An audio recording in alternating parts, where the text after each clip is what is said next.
आप जान रहे हैं पूरे देश में इस वक्त किस तरीके का माहौल है।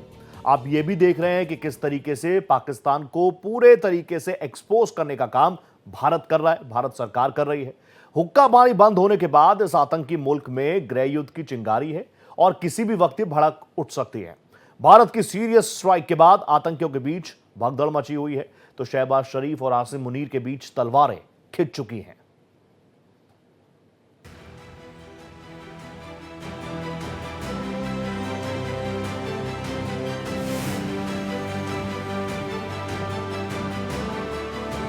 पाकिस्तान के सिर पर सर्वनाश का महासंकट मंडरा रहा है। जैश लश्कर के शैतानों को संहार का डर सता रहा है। हाफिज सईद बंकर में छिपा हुआ है तो बेनकाब होने के बाद आसिम मुनीर मुंह छिपा रहा है। यानी पाकिस्तान की तबाही का काउंटडाउन शुरू हो चुका है। पाकिस्तान को मिट्टी में मिलाने के लिए भारत एक्शन मोड में है। पाकिस्तान का हुक्का पानी बंद किया जा रहा है। मोदी सरकार पाकिस्तान के खिलाफ ताबड़तोड़ एक्शन ले रही है। पहले एयर स्पेस बंद किया गया, इसके बाद वाटर स्ट्राइक कर बूंद बूंद के लिए तरसाया गया, फिर पाकिस्तान से आयात पर बैन लगा दिया। अब आतंकी मुल्क के फटीचर नेताओं और कंगाल कलाकारों की दुकान बंद कर दी। फ्रेंड्स, हम एक मत है कि आतंकवाद मानवता के लिए सबसे बड़ा खतरा है। दुनिया की महाशक्तियां भारत के साथ हैं। अमेरिका के बाद रूस खुलकर भारत के साथ खड़ा है। व्लादिमीर पुतिन ने प्रधानमंत्री मोदी से फोन पर बात की, आतंकवाद के खिलाफ जंग में भारत का साथ देने का भरोसा दिया। साथ ही पुतिन ने भारत आने का न्योता स्वीकार कर लिया। ये नरेंद्र मोदी सरकार है, किसी को बख्शा नहीं जाएगा, किसी को बख्शा नहीं जाएगा। इस देश की इंच इंच भूमि पर से आतंकवाद को मूल समेत उखाड़ने का हमारा संकल्प है और वो सिद्ध होकर रहेगा। भारत और रूस एक साथ हैं, तो कंगाल पाकिस्तान तुर्की के सामने गिड़गिड़ा रहा है। चालबाज तुर्की ने अपना वॉरशिप कराची भेज दिया है। ये worship anti submarine warfare system से लैस है, तो चीन खुफिया तौर पर शहबाज सरकार की मदद कर रहा है। वहीं भारत का संदेश साफ है कि आतंकवाद का समूल नाश होगा। मैं आपको आश्वस्त करना चाहता हूं, प्रधानमंत्री मोदी जी के नेतृत्व में जैसा आप चाहते हैं वैसा होकर रहे। इस वक्त हर भारतीय को पाकिस्तान की मिट्टी में मिलने का इंतजार है।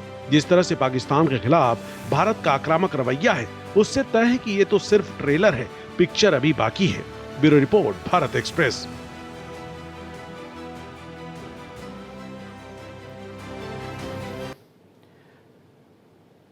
भारत बड़ा मुल्क है, सशक्त मुल्क है, तो हमारी तैयारी भी उसी लेवल की है और हमारी तैयारियों को देखकर नापाक मुल्क यानी पाकिस्तान की सांसें थम रही है। ये डर भी अच्छा लग रहा है। एक बहुत ही जबरदस्त स्ट्रॉन्ग पैनल मेरे साथ जुड़ चुका है। मेरे साथ विंग कमांडर आलोक साय साहब जुड़ चुके हैं डिफेंस एक्सपर्ट के तौर पर। मेरे साथ कैप्टन सिकंदर रजवी साहब जुड़ चुके हैं पॉलिटिकल एनालिस्ट के तौर पर।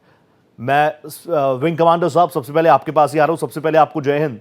आलोक साय सर, मैं आपसे समझना चाहूंगा, एक तरफ डिप्लोमेटिक लेवल्स पर लगातार भारत जिस तरीके से, और अगर मैं बहुत ही आम भाषा में कहूं क्योंकि आप दोनों तो बहुत सीनियर हैं, लेकिन जिस तरीके से पाकिस्तान की फील्डिंग सेट की जा रही है डिप्लोमेटिक लेवल्स पर, हमारे डॉक्टर एस जयशंकर जिस तरीके से ग्लोबली पाकिस्तान को अलग थलग कर रहे हैं, इंडस वाटर ट्रीटी से लेकर उनके स्पेस को बंद करना, डाक सेवाओं को बंद कर देना, जीरो ट्रेड उनके साथ करना, पाकिस्तान की कमर तो टूट रही है। लेकिन 140 करोड़ भारतीयों का सेंटिमेंट यही है कि इस नापाक मुल्क को इस बार कितना तगड़ा सबक सिखाया जाए और हमारी तैयारी कैसी उस दिशा में। जी रोहित, इसमें कोई शक नहीं है कि जिस तरह की खबरें आ रही हैं, भारत बहुत जल्दी ही समय आने पर पूरी जनता देखेगी और सुनेगी कि भारत इसका बदला लेगा और अच्छी तरह से लेगा। अब देखना यह है कि भारतीय राजनीतिक नेतृत्व ने जो बयान दिया था जी कि इस आतंकवादियों के पीछे की जो शक्तियां हैं हम उन पर भी वार करेंगे। ट्रू। तो वार का दायरा या स्कोप किस लेवल पर होगा ये देखने का एक विषय है और इस पर बहुत कुछ आगे की परिस्थितियां कैसी स्पाइरल आउट होंगी ये निर्भर करेगा। तो इसमें मुझे कोई शक नहीं है। और जहां तक अलग थलग करने की बात है तो पाकिस्तान का बहुत बुरी तरह से चोकिंग हो रहा है। हाँ। पाकिस्तान की आर्थिक स्थिति पहले से ही खराब थी और इस समय में जो वार की तैयारियां वो कर रहा है, प्रतिदिन उस पर करोड़ों रुपए का खर्च होता है। तो पाकिस्तान की कमर जैसे जैसे समय बढ़ेगा और टूटती जाएगी। वार प्रिपेयर्डनेस में, युद्ध की तैयारी में भी पाकिस्तान आप देखिए कि दूसरे सेनाओं पर निर्भर है। तुर्की की जहाज आ रहे हैं उसको सपोर्ट देने के लिए। इसका मतलब कि पाकिस्तान को अपनी शक्ति पर भरोसा नहीं है, वो जानता है कि पिटने वाला है। तो और चैरिटी से आप खाना खरीद सकते हो, चैरिटी और भीख से आप खाना खरीद सकते हो, जंग थोड़ी अफोर्ड कर सकते हो जी।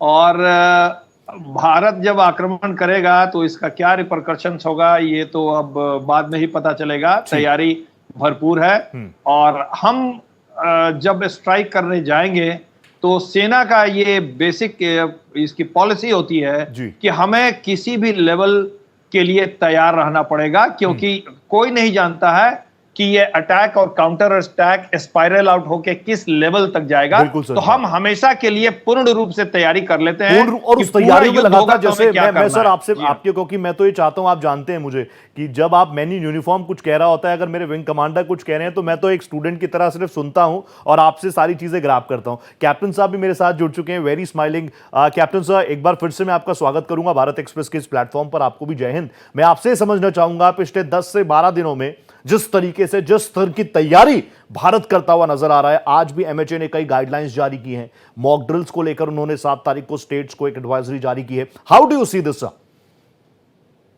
देखिए, हम पूरी तरह से तैयार हैं। विंग कमांडर साहब को मैं सलाम करना चाहूंगा, इन्होंने बहुत अच्छे शब्दों में बात कही है जी। हमारी पूरी तैयारी है और देखिए थोड़ा टाइम जरूर लगता है, कभी जब भी वॉर शुरू हुई हो या अटैक हुआ हो, आप देख लीजिए, चाहे इजराइल ने किया तो 20 दिन इंतजार किया, ऐसे कई बार ऐसा हुआ 10 से 15 दिन तक इंतजार किया जाता है, लोगों को विचलित होने की जरूरत नहीं है। लेकिन अब की जो वॉर होने जा रहा है पाकिस्तान साथ, वो निर्णायक, पाकिस्तान के 4 से 5 हिस्से होने जा रहे हैं। पाकिस्तान अंदर से टूट चुका है। आप देखिए पख्तूनवा, उधर से उन्होंने तो बिल्कुल अब तो ऐलान किया, मैं अभी टीवी पे देख रहा था कि वहां के मौलाना नमाज में कह रहे हैं कि पाकिस्तान मुर्दाबाद और पाकिस्तान साथ हम नहीं है। इसी तरह बलूचिस्तान वाले क्या कर रहे हैं, बलूच वो आप देख रहे हैं, इधर गिलगित बल्तिस्तान में लोग सड़कों पर आ गए पाकिस्तान गवर्नमेंट के खिलाफ पीओके के अंदर। तो ये मुल्क अंदर से तो टूट रहा है। जब हमारे हमले शुरू होंगे, हमारे हमले का मतलब जब शुरू होंगे, वो पूरी दुनिया देखेगी।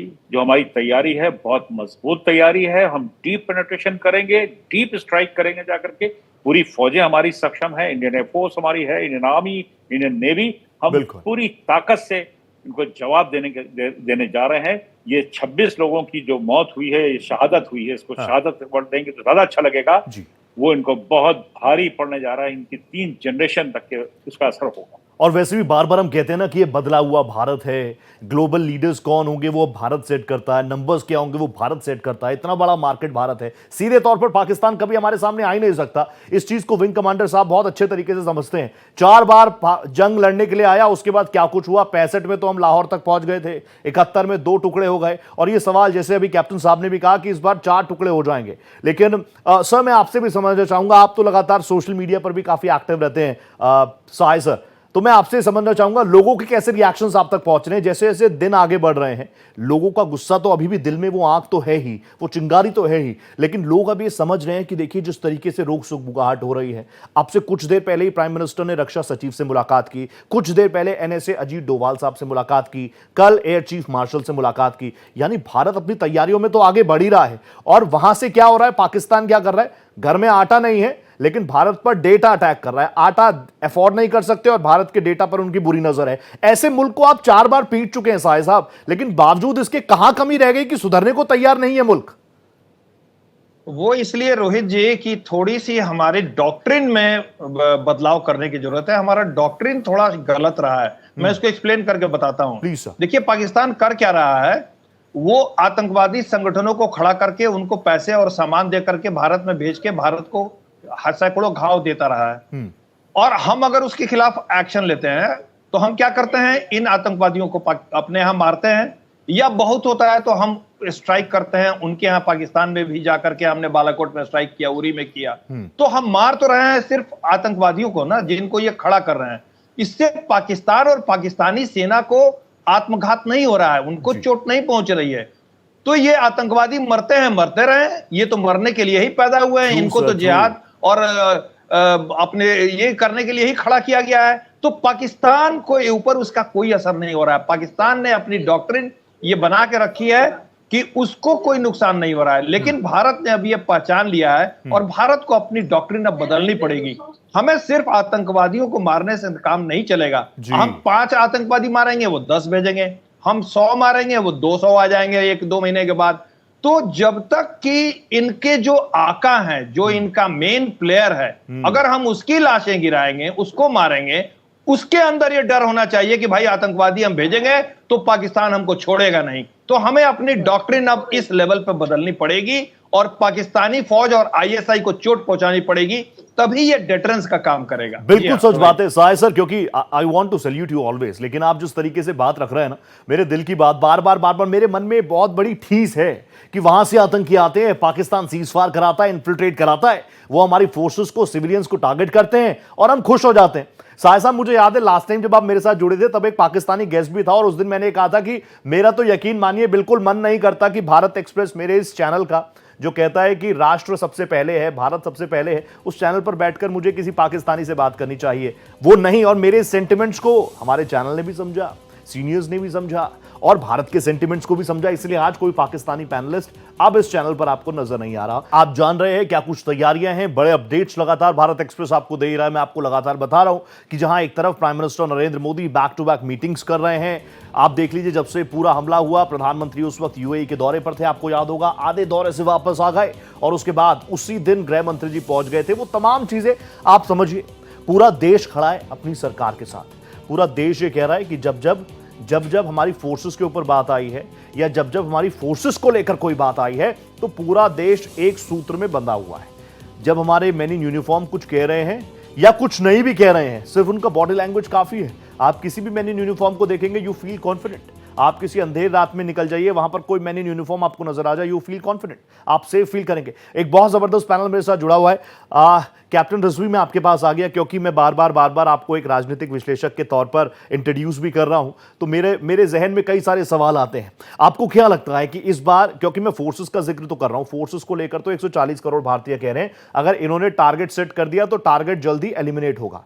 भारत के टारगेट भी क्या है हर कोई जानता है, लेकिन मैं आपसे समझना चाहूंगा कि जिस तरीके का घटनाक्रम हुआ, जिस तरीके से हमारे देश में हमने वो वक्त भी देखा जब सर्जिकल स्ट्राइक जैसी चीजों के सबूत मांगे गए, आज भी हम देख रहे हैं कि कोई राफेल के ऊपर नींबू मिर्ची लगाकर तस्वीरें कर रहा है और वो पाकिस्तानी मीडिया में छाया हुआ है।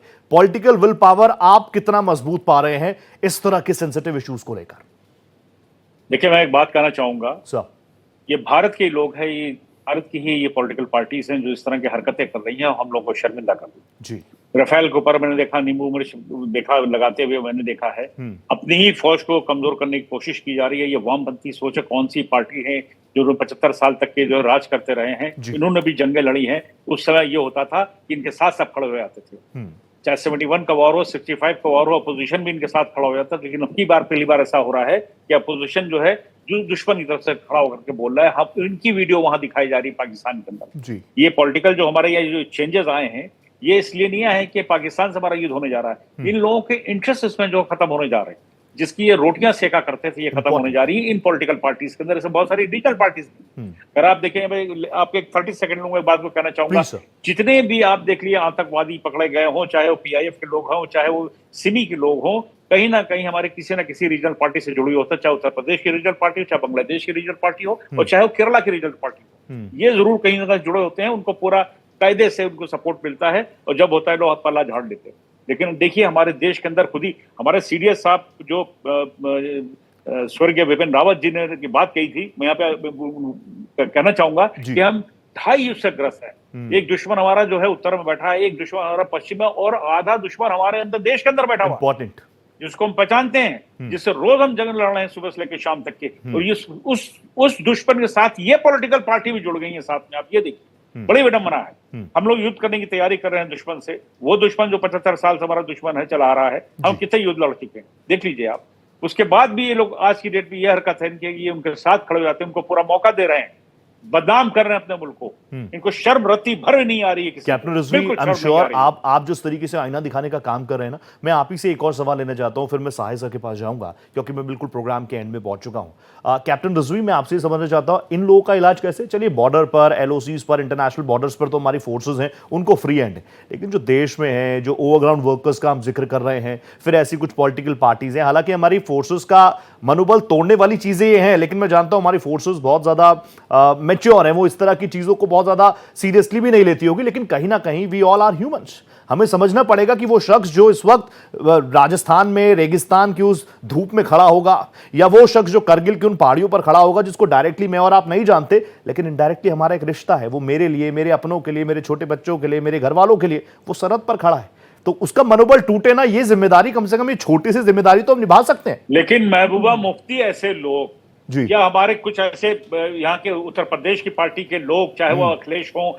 चाहे उधर दीदी हो बंगाल वाली, इन लोगों को रत्ती भर भी हमदर्दी कर लीजिए, दर्द नहीं है उन सैनिकों का, ना उन लोगों को शहीदों का या जिनकी शहादत हुई हो। महबूबा मुफ्ती का भी बयान आ रहा है कि वो सपोर्ट कर रही है साहब उन लोगों को, इन लोगों को जेल में डालने वाला है साहब। और देखिए आने वो समय आ चुका है, युद्ध होगा तो जरूर होगा, जवाबी कार्रवाई होगी तो जरूर होगी, उसके बाद ये जितने चेहरे नजर आ रहे हैं, मेरी बात को नोट कर लीजिए, ये सारे छुप जाएंगे। इस युद्ध के बाद कोई नजर नहीं आएगा, एक सवाल करने वाला नहीं होगा, ये बिलों में घुस जाएंगे और वही इनका अंत होगा। बहुत जल्दी इनका अंत होने जा रहा है। ये पॉलिटिकल पार्टी जो उनका सपोर्ट कर रही, डायरेक्टली इनडायरेक्टली सपोर्ट करती हैं दुश्मन का, इनको शर्म बिल्कुल नहीं रखती, बड़े शर्म। ग्रेट सर, आपने जो आईना दिखाने का काम किया ना वो बहुत शानदार है, और आपकी शायद ये यूएसबी भी आप जिस तरीके से कनेक्ट करते हैं, मैं लगातार आपको सुनता रहता हूं। मैं आलोक सर आपके पास आ गया। आलोक सर, मैं क्योंकि पॉलिटिकल की तरफ मैं आपको कभी ले जाना ही नहीं चाहता, क्योंकि मेरे लिए मैन इन यूनिफॉर्म बहुत ऊपर है। मैं आपसे समझना चाहूंगा, अभी जैसे बार बार प्राइम मिनिस्टर मोदी मीटिंग कर रहे हैं, बार बार अलग अलग लेवल्स पर वो डिप्लोमेटिक चीजों को भी आगे बढ़ा ही रहे होंगे ऑब्वियसली, लेकिन साहिल सर मैं आपसे समझना चाहूंगा कि अभी जिस तरीके की तैयारियों में देश आगे बढ़ रहा है, जिस तरीके से एमएचए की नई गाइडलाइंस आई 7 तारीख को तमाम स्टेट्स के लिए कि इमरजेंसी कंडीशंस में क्या कुछ चीजें होनी चाहिए, ड्रिल्स होनी चाहिए, इसके इंडिकेशंस प्लीज आप मुझे समझा दीजिए, कितने स्ट्रॉन्ग इंडिकेशंस हैं?